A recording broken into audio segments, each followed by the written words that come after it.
Great. Hi, everyone. Thank you for joining us at Virtual Fourth Space for this event with SpokenWeb today.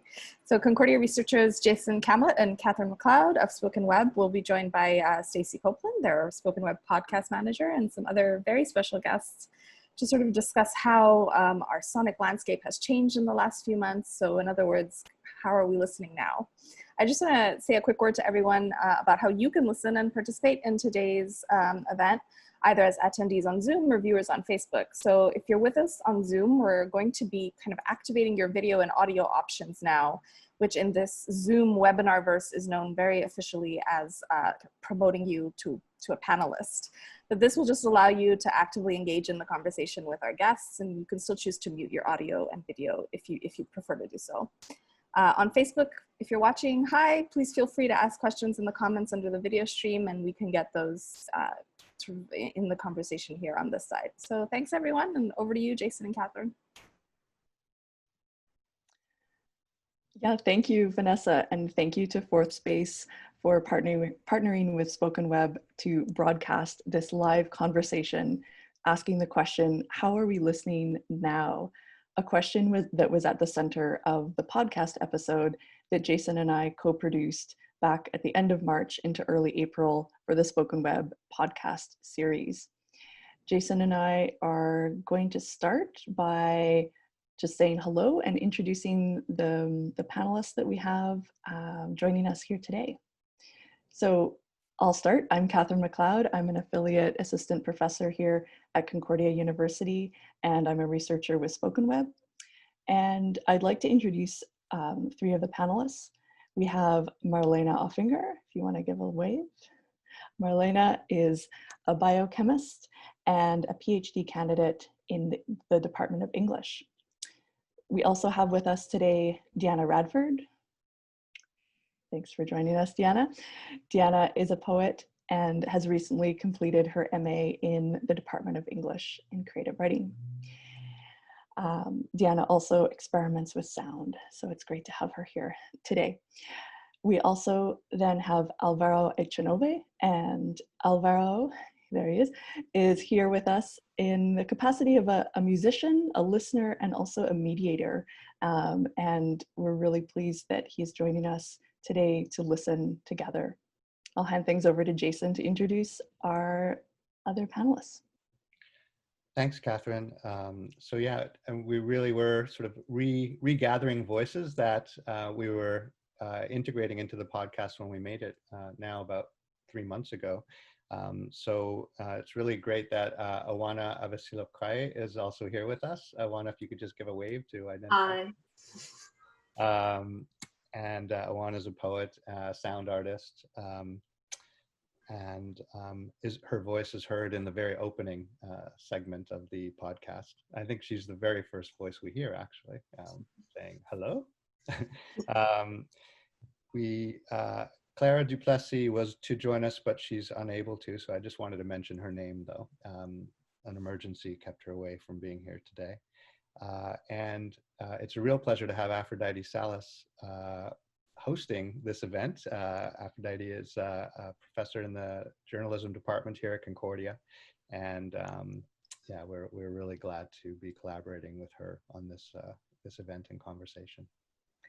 And then joining Jason and I in sort of guiding this listening is Stacy Copeland, the SpokenWeb podcast manager.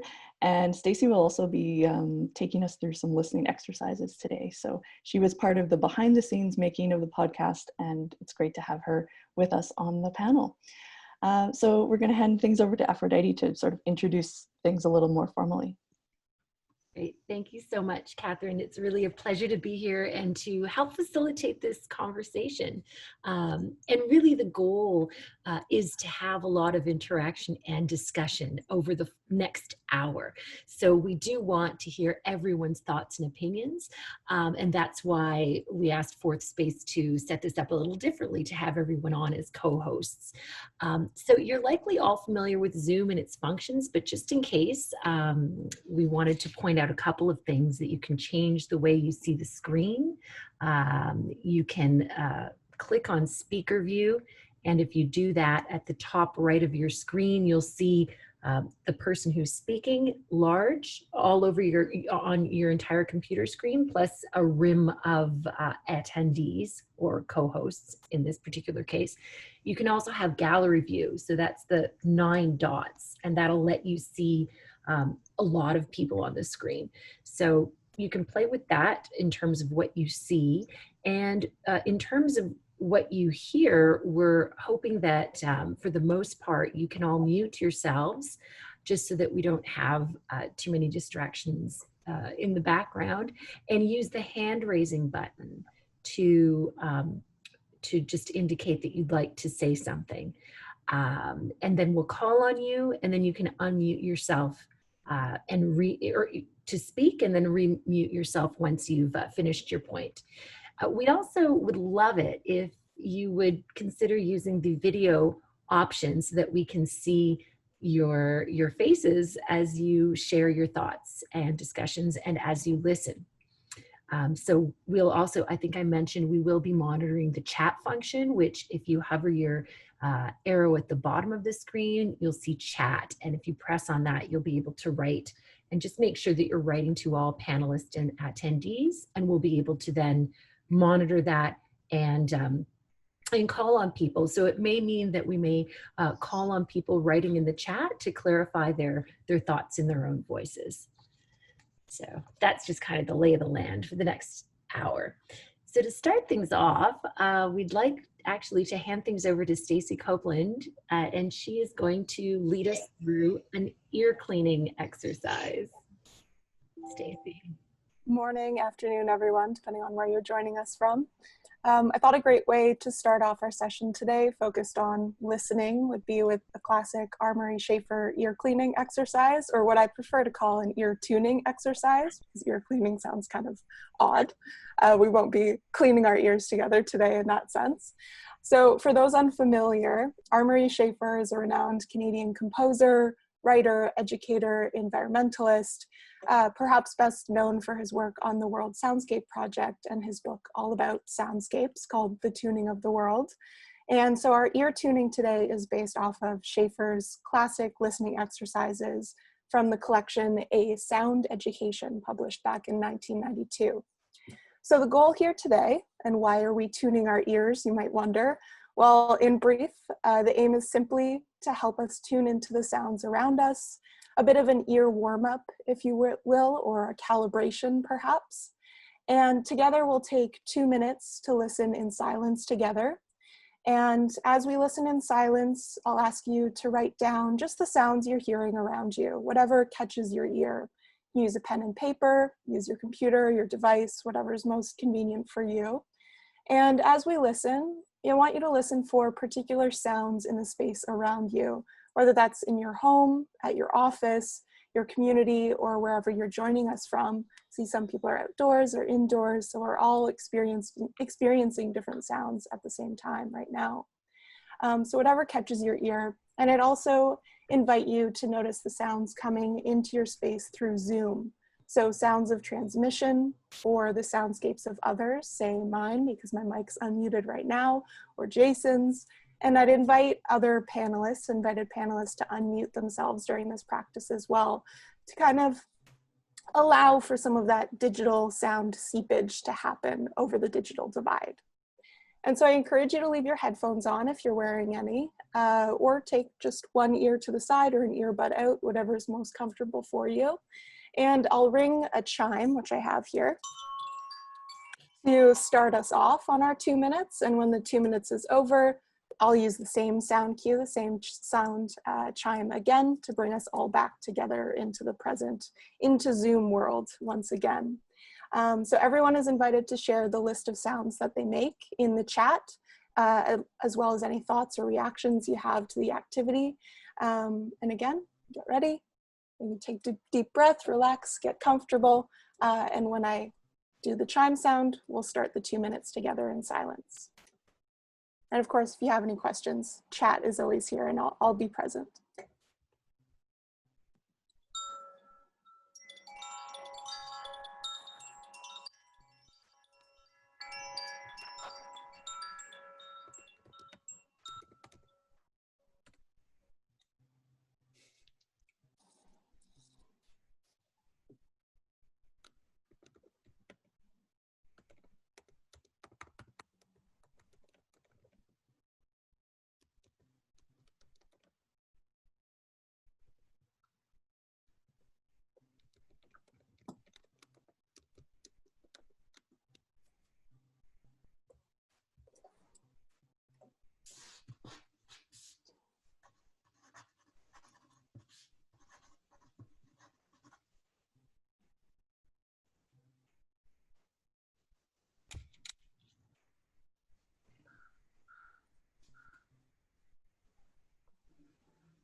That's 2 minutes. Flies by, doesn't it, when you're listening?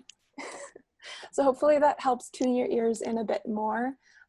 We saw a lot coming in on the chat, which was lovely to kind of get a sense of what everyone else is kind of floating and living with in sound right now. So I'll hand it back over to Aphrodite. Hopefully that got you at least into your sound senses a bit more for the activities today.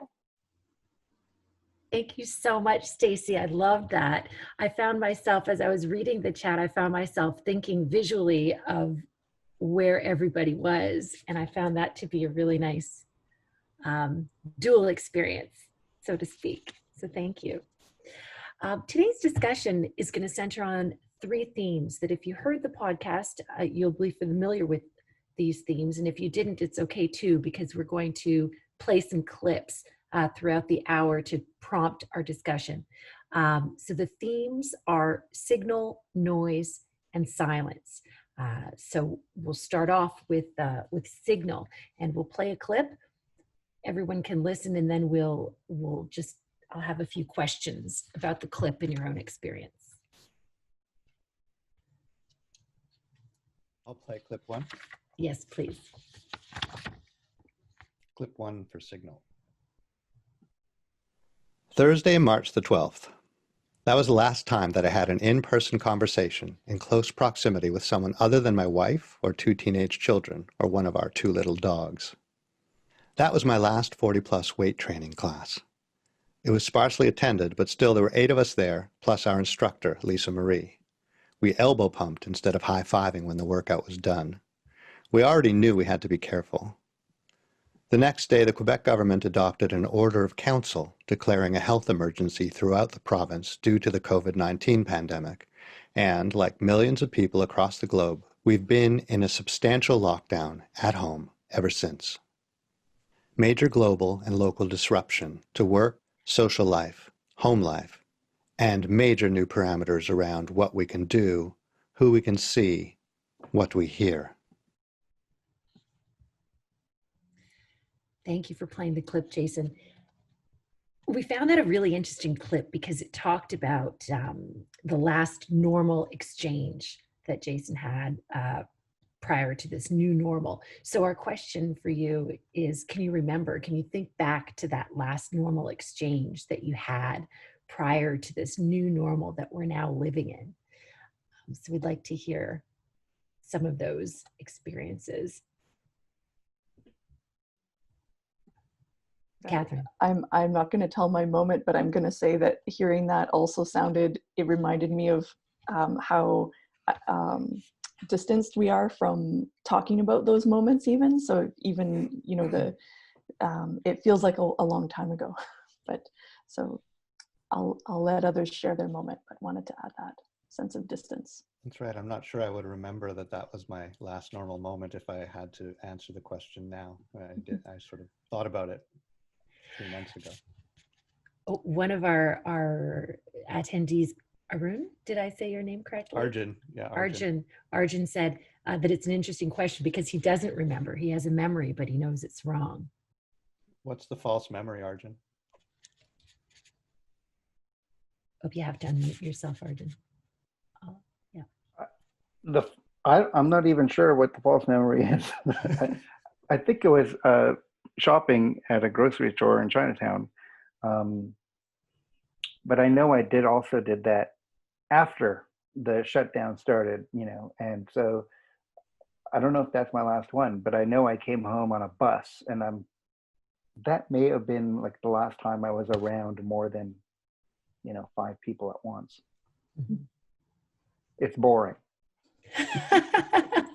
Katherine and then Marlene. Yeah, just one moment to throw out there is that on March 9th, I had organized a poetry reading as part of, it was called Epic Voices, and a few people here today were at that reading, and that reading, it felt like I announced like Clara Duplessis' upcoming reading at the end of March, and there was no sense that things were going to stop. Whereas on the Thursday, I saw Alvaro perform at Sala Rosa, and we all knew that a change was coming, and we were very aware of that. And it was just 3 days apart, but such a difference. But yeah, a couple more hands came up there. I saw Marlene raise her hand. Marlene? Yeah, I was just thinking back, and I think the last time I've been around in person more than, just my partner, must have been I remember it was on a Monday, and I went to my laboratory, and I had to basically tell my students and trainees that we are shutting down our research. And even then we already had the distance. And so we couldn't meet in a normal meeting room or even my office. We had to be in the lab and spaced apart. So it already felt very distanced in some ways. And I remember one of our administrators walking past the door and saying, "Oh yeah, you're great. You're all distancing already. And like, this is great how you do this." And we couldn't even share kind of paper by handing it to each other. We had to slip it across the desks and to share information. It was a very strange feeling at that point. But I think, yeah, that must have been the last time I've been in a room with more than just one other person. I see. I'm going to read one response from Cecilia. She says, "I remember being very nervous on the bus. When the 2 weeks off were announced to Concordia, I saw a man coughing in his hand and putting his hand on the bus pole, and I was disturbed." Deanna, I saw you raising your hand as well. Yeah. Can you hear me all right? Yes. Okay.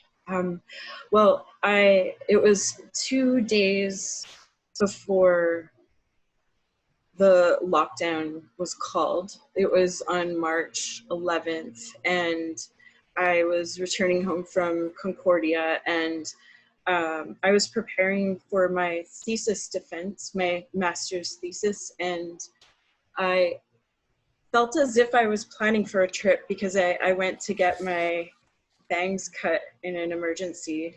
It was an emergency bang cutting, and that's usually what I do before I travel, for example, is get some hair chopped. But I went home after that, and I also remember seeing people on the bus being panicked. I could see visible panic, and even at that point, some people with face masks and so on, and just in distress, clearly. Yeah. Like a sense of foreboding in some way. I think I'm hearing a lot of people feeling like that. What does it feel like to remember? What does it feel like for you all to think back to that time?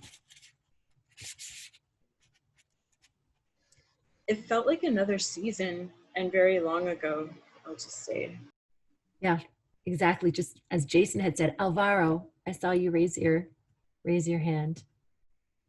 I remember that there was an ambiguous sense of guilt on that last day, on the 12th, that concert where Katherine was too, because at the time the information about the virus and even the information about the law, or at least the obligations, these informations were still a little bit unclear, and so I remember a sense of tiredness because of that, because it felt like we had to make moral decisions all the time. And now thinking back, part of this exhaustion feels a little ridiculous because now we adopted these automatic gestures of distancing, of carefulness. It doesn't feel wrong anymore to stay 2 meters away from people, whereas on that day I remember I felt morally compelled to hug. It felt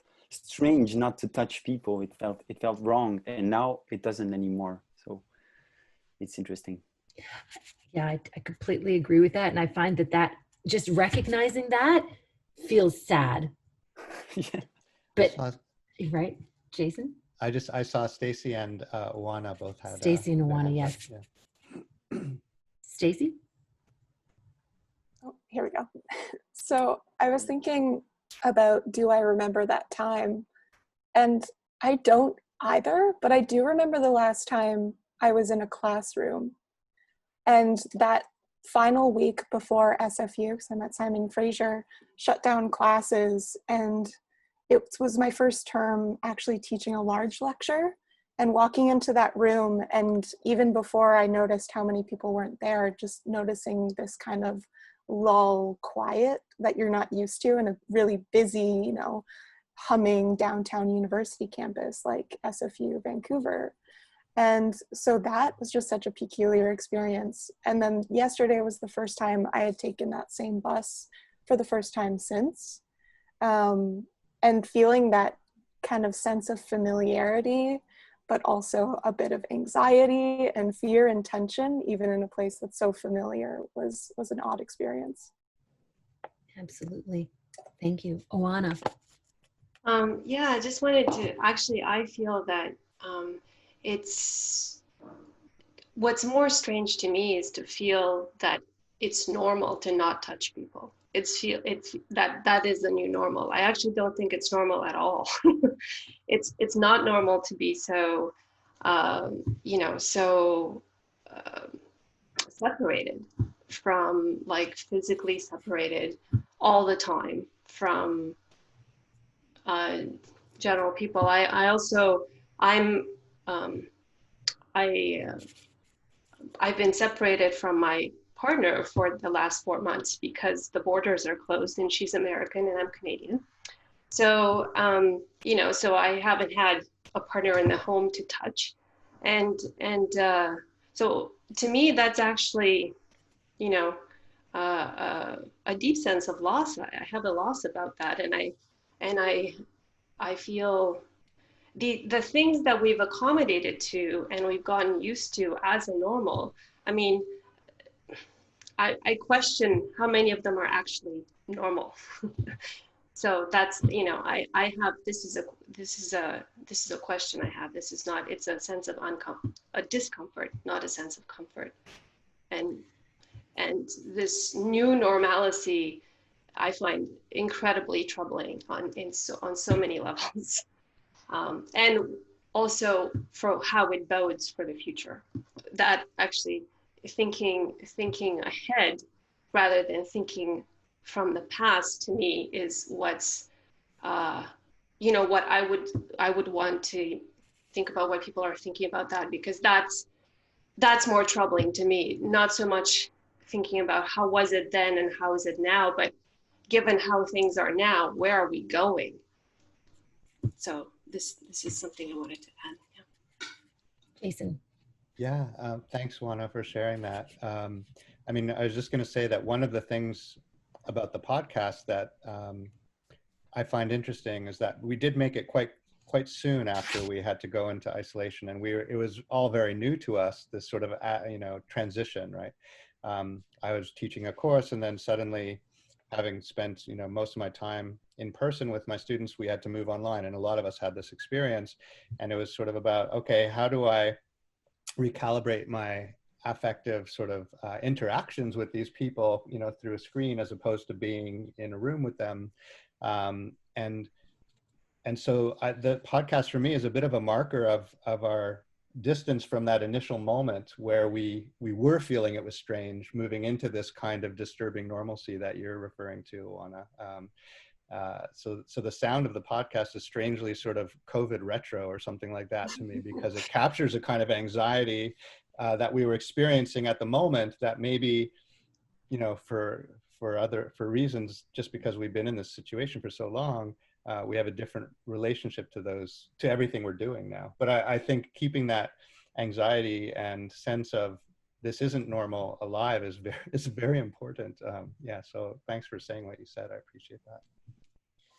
That's an excellent point, Jason. And the other thing that I'd like to pick up on to actually play another clip is just about the negotiations of sound and what was familiar and not familiar at the start of this and how things have progressed. So perhaps we can play signal clip number 2 in thinking about the sounds that are now familiar. Here's signal clip number 2.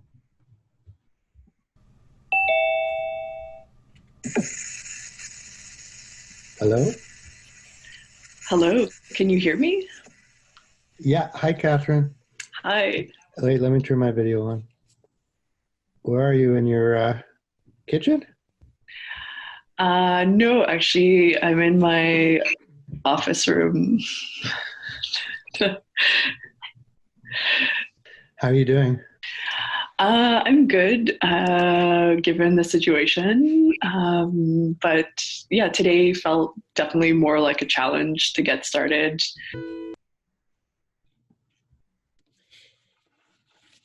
So of course, as you know, some of these sounds, I think when I first heard that clip initially, that was familiar, just this sense of, do you hear me? And now we're so used to just doing this Zoom thing or doing a lot of the kind of actions to get together and to exchange that weren't considered kind of, I guess, in the normal course of the day. I would not have Zoom. I think I had maybe 1 or 2 video calls every 6 months before this. Now it's like every day. So when you hear those sounds, how familiar are they to you now? And how does it make you feel to be familiar with these anxiety inducing, are you there? Do you hear me? These like clicks and.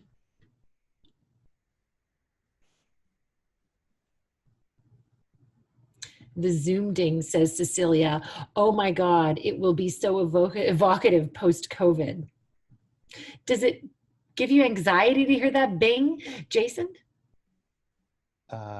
The ding, yeah, so the ding definitely is associated with that. But what I was going to say is, I think we noticed it even as we were listening back to it, and we comment on it in the podcast, but how much our voices are trying to compensate for the distance. You can really hear this sort of affective stretching happening, you know, in just this very basic exchange of locating the person as well. Where are you? You know, but also in Catherine's voice especially, there's so much affective subtlety really and sort of acrobatics happening just in this really banal kind of exchange that, and I still hear that very strongly now when I listen back to that clip. Cecilia, you wanted to add to your point? Yeah, I just wanted to comment something very peculiar that I noticed, which was that whenever I was doing online tutoring, I had to completely change my method of communication because I would catch myself on the camera listening to what the person was saying and looking like really like just trying to pay attention, but then I realized I had to be like, yes, like try to have as much expression in my face because that type of subtle body language doesn't translate. And I was speaking so animatedly like I've never before. I was like, yeah, oh yes, that's interesting. That's a good sentence. And normally I wouldn't have to make such a huge effort to convey that, but it's like, it's harder work when it's through Zoom. The chat is going crazy. I see so many comments all related to what you're saying. You know, this concept of Zoom fatigue completely. A lot of people are feeling that. And I also see another comment, there's a fatigue to the feeling of distance associated to online meetings that I don't feel when I have face-to-face meetings.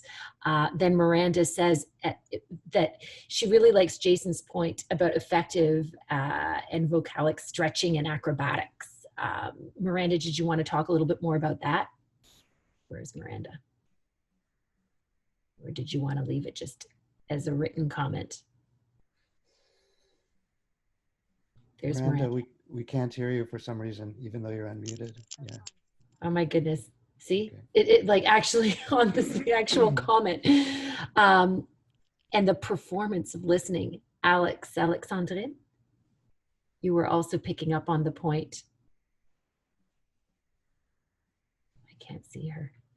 It's strange. I'm here. Sorry. Oh, did you want to figure out how to unmute myself? Of course. It is true. I've been working on listening for like 2 years.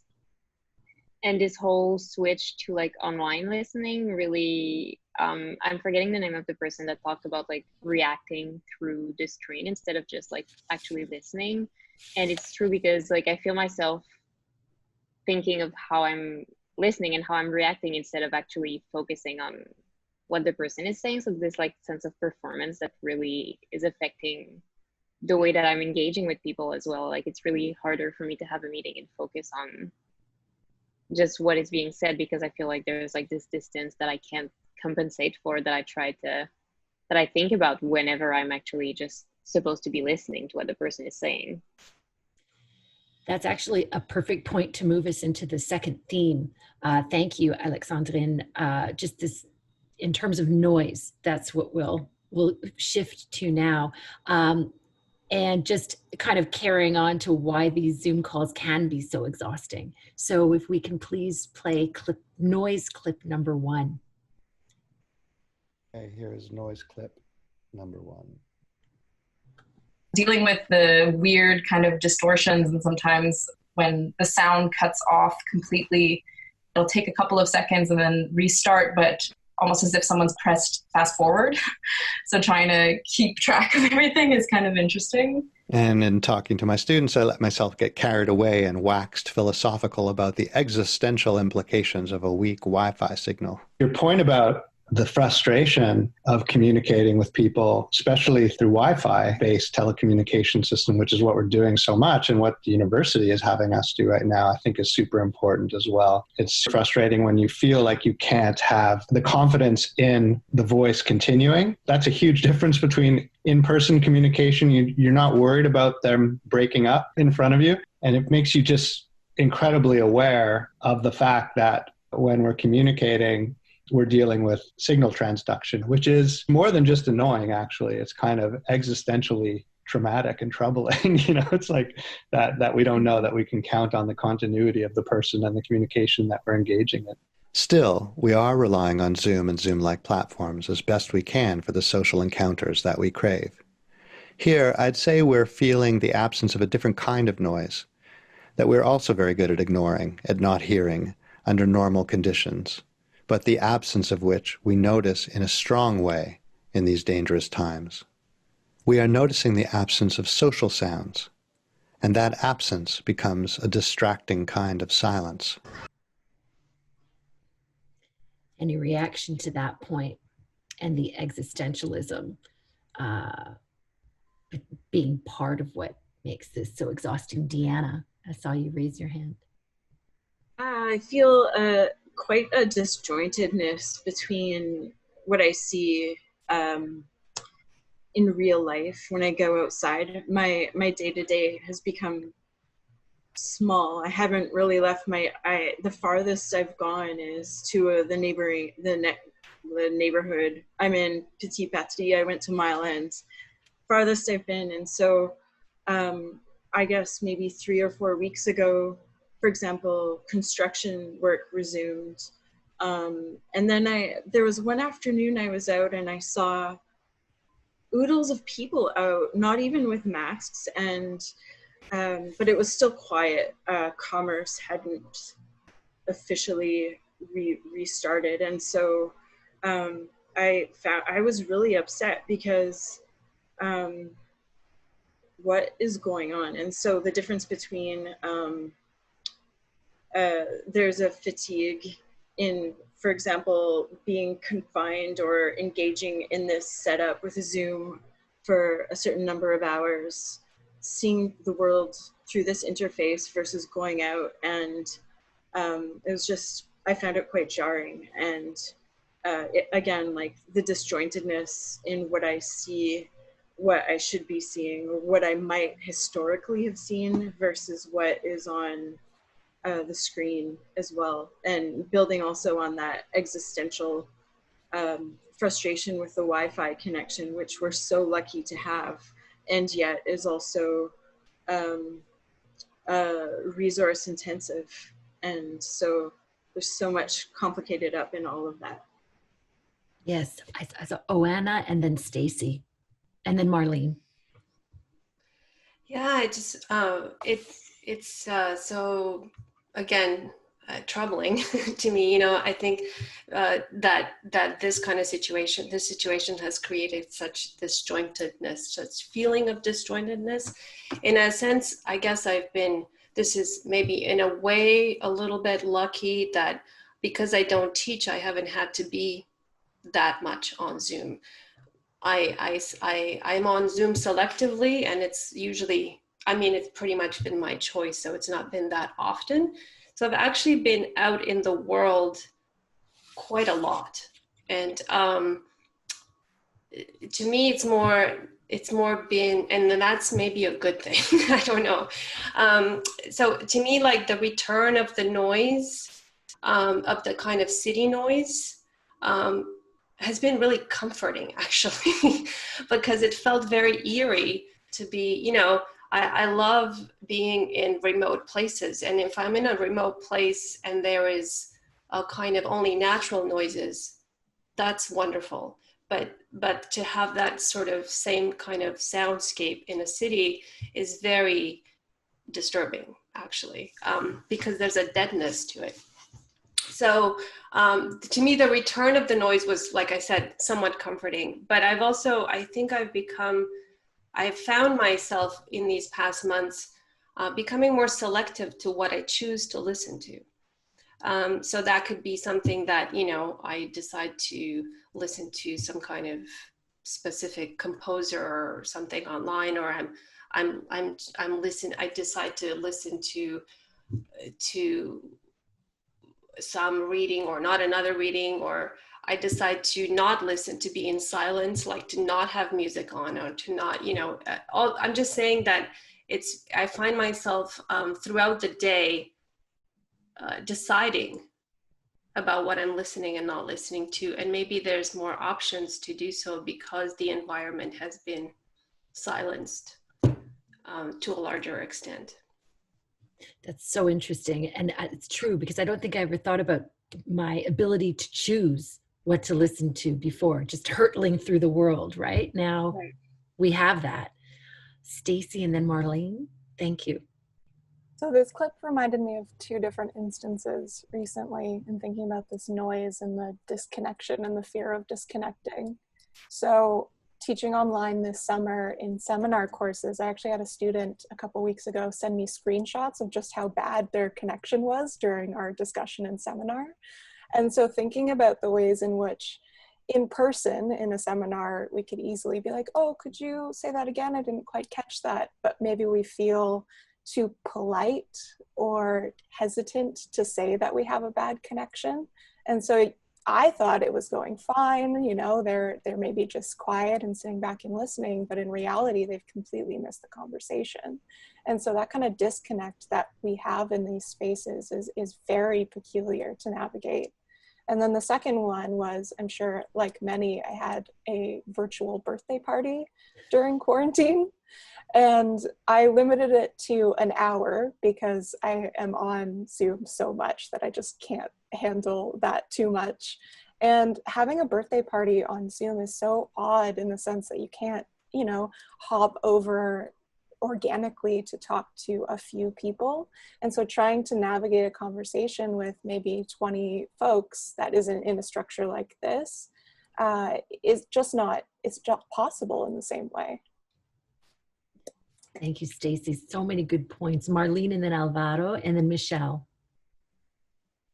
Yeah, I just wanted to start off with what Alexandrine was saying. It's I have usually like around one Zoom meeting at least per day, and it's been interesting insofar as I find myself drifting sometimes away from the conversation on screen and tuning more into the noises around me, and they're sort of like completely general noises, the neighbors walking upstairs, a door closing, water running, or like now the recycling being picked up outside the window.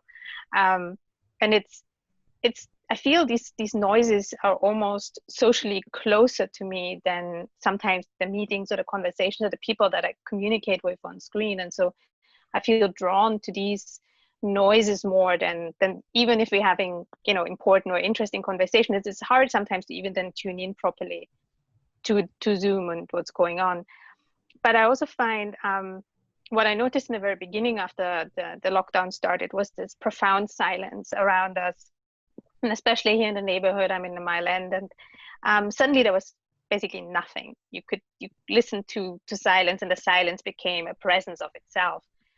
And now I find myself, where I found that kind of an interesting experience, now I find myself almost craving the social noise. So a few days ago, neighbors had a party, you know, in the backyard, and it was kind of comforting to hear that. And then 2 nights ago, suddenly in the backyard, there was nothing. It was again completely silent.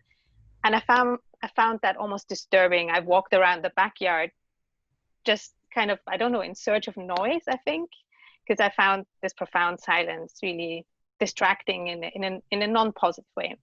I wouldn't say negative, but certainly not positive or comforting way. I think a lot of us can relate to that, Marlene.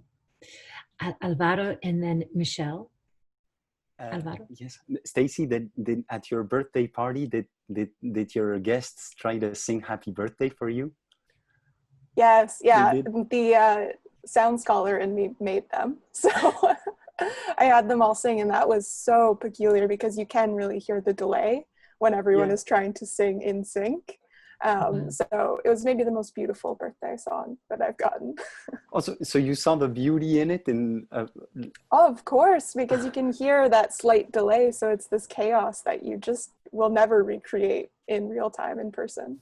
I'm so happy that you found a way to see the beauty in that, because for musicians it's been very frustrating, and I think for non-musicians too, the absence of synchronization that comes with that came with the virtual, the digitalization of our lives.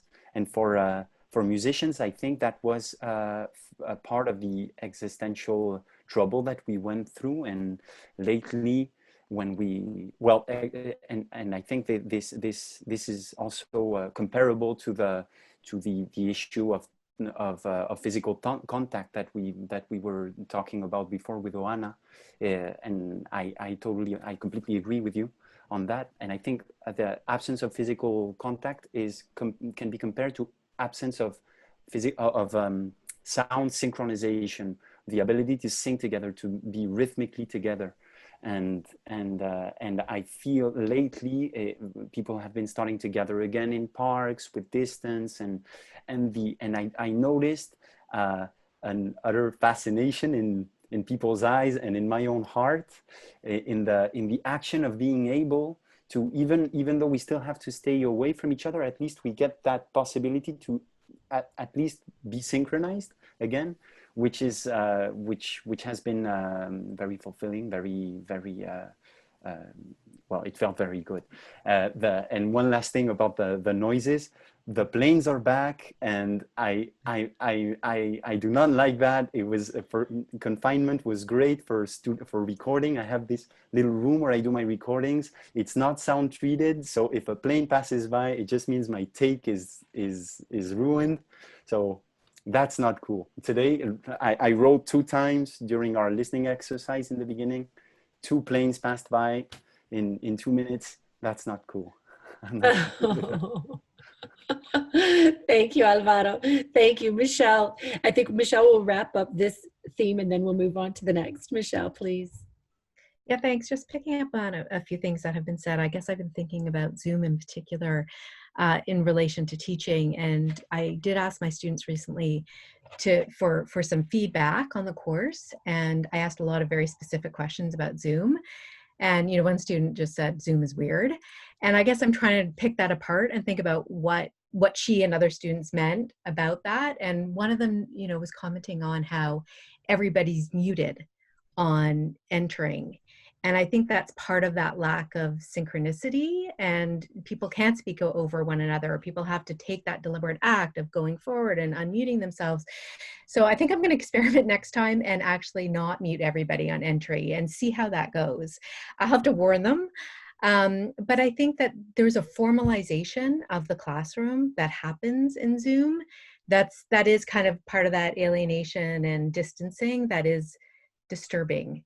And I think for me, it's also exacerbated by the fact that a lot of students aren't turning screens on, even when they're talking. And even though I think we're all used to listening without seeing, like with podcasts and audiobooks and radio, it's very different in the classroom setting not to see students' faces. And so much of the interaction and calling on people comes from seeing, well, that student didn't put up their hand, but I see that they're thinking, or I see that they are engaged. And I think it's a huge loss not to have that possibility of real interaction because of the formality of Zoom. And also because some students, for a variety of very good reasons, are not turning their screens on. Those are really good observations, and I feel like I've experienced the same thing in my own teaching. Thank you, Michelle. But picking up on what a couple of you were saying, just in terms of the latent stress with communicating in this way and listening in this way, we'll now move to our third theme, which in fact is silence. So we'll start with silence clip 1, please. Here's silence clip 1. We were sitting and reading and not listening to the news. And I suddenly had to stop because I realized how silent it was. It was dead silent. And that's just something I kind of associate not with the city and definitely not with the area here on a Saturday night. And it was just really completely silent. There was no noise from any neighbor, nothing. And it was almost distracting, the silence, because I couldn't stop listening to the silence. The soundscapes outside have changed, but our relationship to the soundscapes within our domestic spaces have also changed. They become more complicated. We're sensing how strange it can feel when spaces that one depends on for certain kinds of noise don't sound the same, get quieter, or go silent altogether. But we're also becoming more aware of our need for spaces that allow us periods of silence. Absolutely, and I think Marlene had touched on this just a little bit earlier when she was talking about being in the backyard and not hearing, and then hearing the neighbors party as an example to illustrate this particular point. How has your own relationship with silence changed throughout this pandemic? Some of us may be craving it more, but the relationship with silence is what I'd like to ask you about now.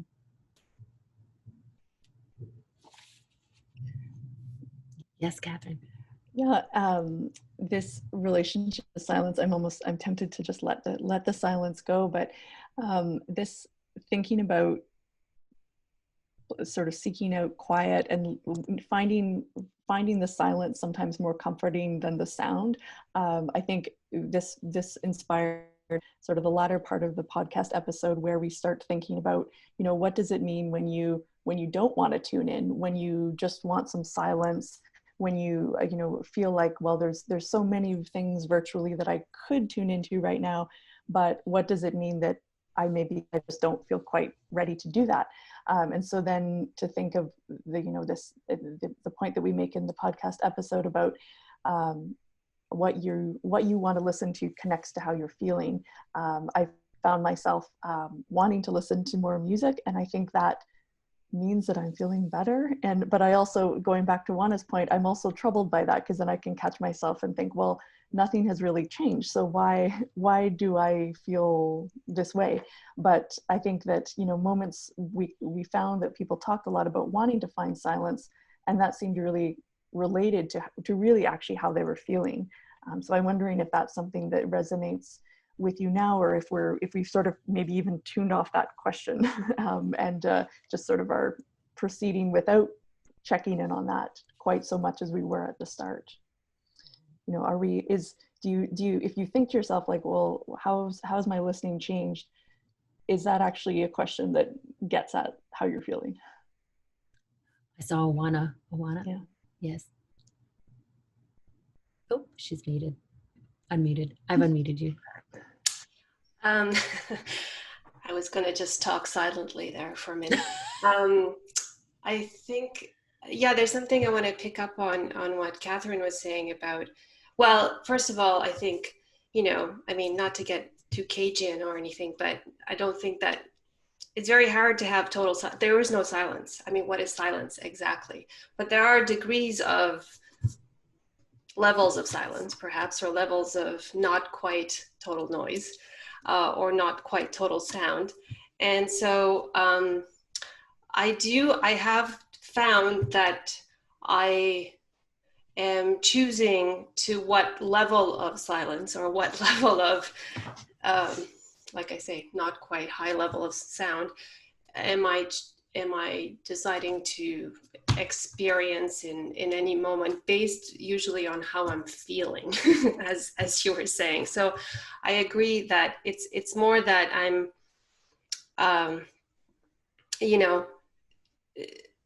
so to me, it's more about like levels of silences and oscillating between them on any given day, really. But within that, it's actually just what that actually means is that, you know, paying attention to just quieter sounds, because there's never really is complete silence. So I mean, maybe I'm becoming more attentive to very, very small sounds.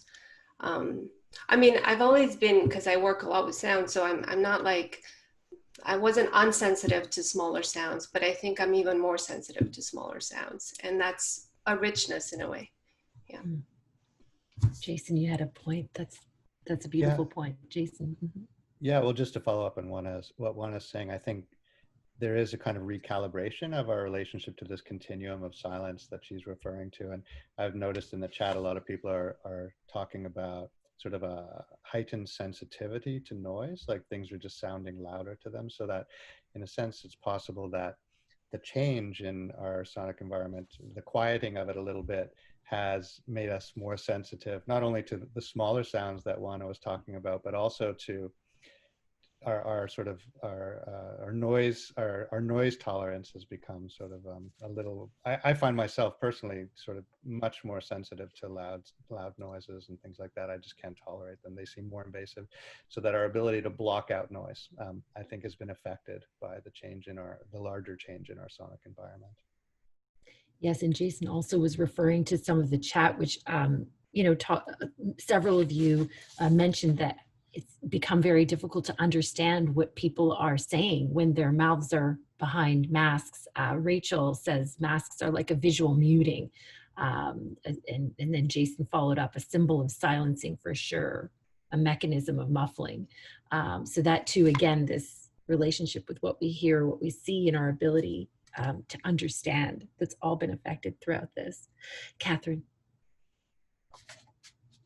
Yeah, just to bring this in as well, when thinking about our soundscape as being like sort of a register, or almost like archiving these past weeks through sound, I can't help but think of the noise of the protests that have been happening, and the way in which our soundscape has been very much marked by social movement in these past weeks. And again, a sound that in the beginning of, you know, making this podcast, we wouldn't have anticipated that noise to be, you know, in the city. Or I think of, you know, the sound of a helicopter, what that means now versus what that would have meant in the first weeks, and just how that, you know, it's to understand these past weeks through sound. Actually, you do have this kind of archive, and you could trace it through sound.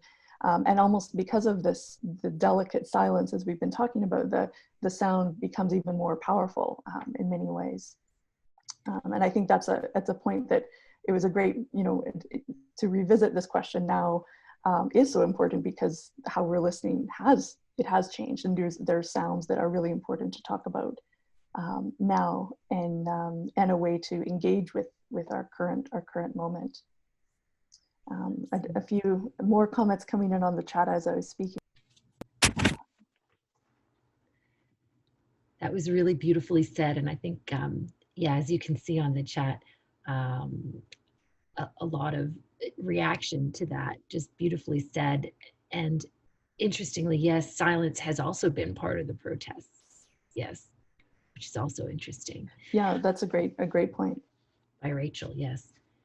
At this point, it's hard to believe that the time has flown as much as it has. I will be handing it back over to Katherine and Jason for one final group exercise. But just before I do, I want to say that it's really been a privilege to listen, to talk, and communicate with you on these three themes: signal, noise, and silence. And just to thank you for having me be part of this discussion.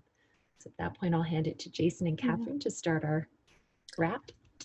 Yeah, thank you so much, Aphrodite, for moderating our conversation. We knew it was going to be a noisy one, so thank you for both listening to the conversation and to thinking through the chat too. Thank you to Juana, Stacy, Marlena, Diana, Alvaro.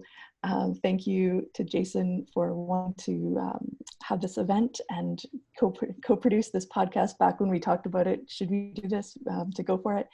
And I'm going to let Jason explain what we're going to ask you, but I will say that because our conversation has been inspired by episode 8 of the SpokenWeb podcast, we encourage you to go listen to that podcast if you haven't already, but this is not going to be a trick question. We're not trying to get you to answer with, I'm going to go listen to the SpokenWeb podcast, but we also want you to go listen to the SpokenWeb podcast at some point. So Jason, if you want to close things off with our question. Sure. Yeah. So we were thinking, how are we going to end this discussion?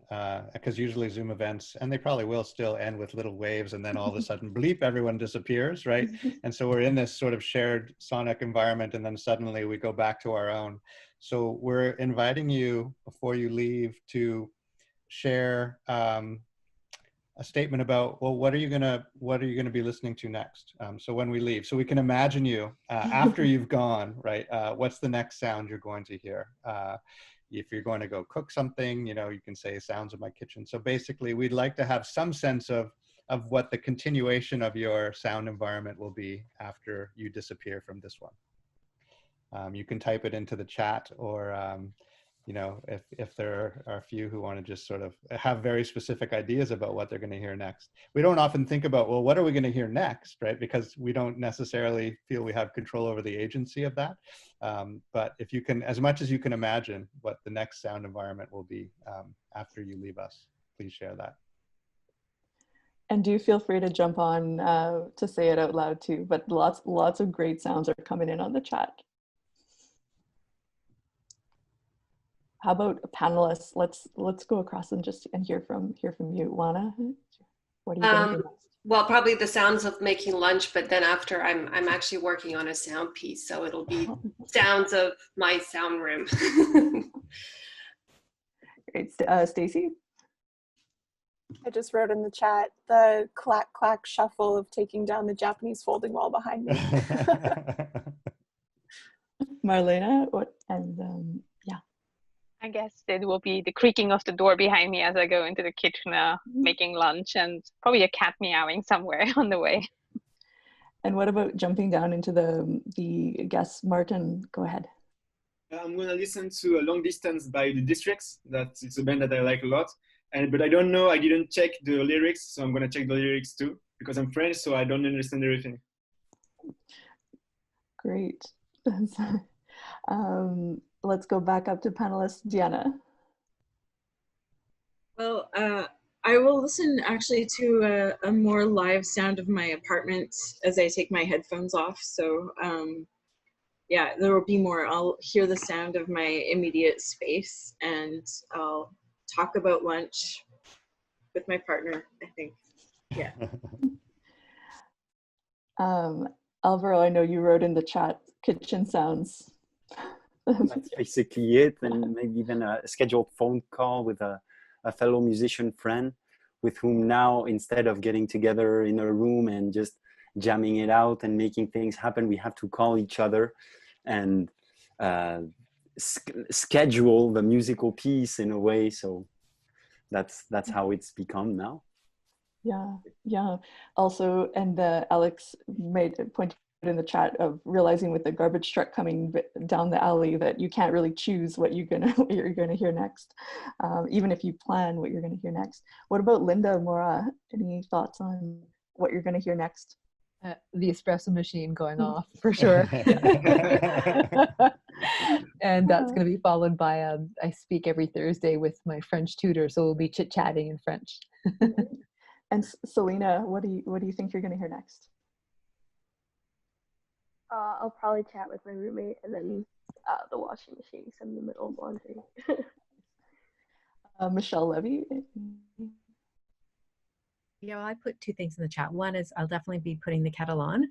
And I also put in the chat a concert of Paul Lewis playing alone in Wigmore Hall, which is really beautiful and touching and affecting and kind of disturbing in all the ways that we've been talking about. So you can, I'm going to turn that back on too. Yeah, and be transported into the hall of the music. That's great. Miranda, you noted that you're hearing some train bells, inevitable where you are right now out the window. That's fantastic to get that sense of that sound. That's great. And Rachel McCrum, what are you going to hear next? We are about to prepare to go for a barbecue on a beach with my stepdaughter and my partner, so I have to wrangle all the stuff out of the kitchen, and it's quite heavy and awkward, so I imagine there's going to be some swearing. Aphrodite, what do you think you're going to listen to next or hear next? I've got, I have a board meeting, so I have another Zoom. But I'd like to make lunch. I don't know how that, maybe I'll open the fridge and hear the crinkling of grabbing whatever might be there to eat. And Valerie, what about you? What do you think you're going to hear? I'm sitting outside right now in my backyard, and there's some neighborhood children splashing in their pool, which just listening to it is so refreshing in this heat. So that's nice. And Arjun, any thoughts on your next sound? Well, I'm about to go downstairs and eat. I have been up a long time and I haven't eaten a thing, and I'm thinking of putting noodles in a wok. So that's going to be what I'm going to hear. Yeah, it's interesting how we're aware of sounds of food in a way that we may not have been otherwise. I feel like I'm taking on the role of the myself in the podcast to ask this, but Jason, what are you going to be listening to next? Oh yeah, well I'm going to take advantage of a little break and take the dogs around the block, so I'll be hearing their enthusiasm as I leash them up. Clicking of little dog nails against the ceramic tiles.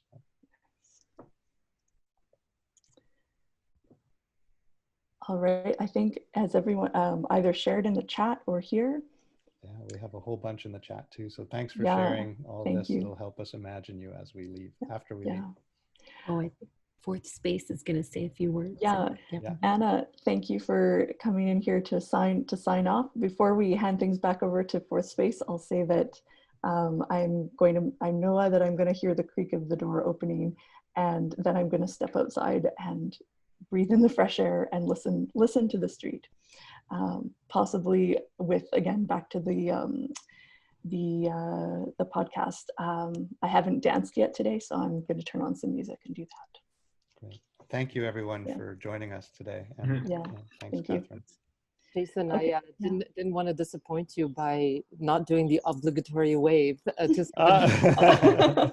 But yes, thank you from Fourth Space to all of you for being here and participating so actively. We have been live streaming this conversation to Facebook, so it'll be available there if you want to share it. Obviously, we're missing out on the chat on that channel, but Aphrodite did a fantastic job at relaying what was being said in the chat as well. Thank you for Jason and Katherine for bringing this project to us. It was wonderful to be here with you all, and check us out at concordia.ca/4 if you want to see the recording of this there as well, and other archived videos of what we've been up to and what we're listening to.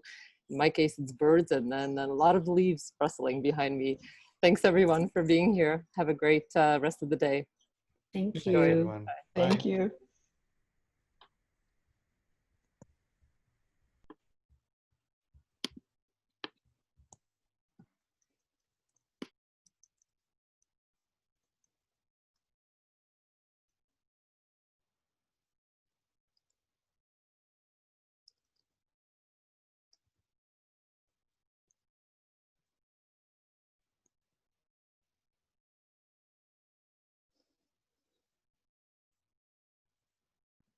Forgot about the exit sound. Like it seems like everyone's being sort of rendered into molecules again.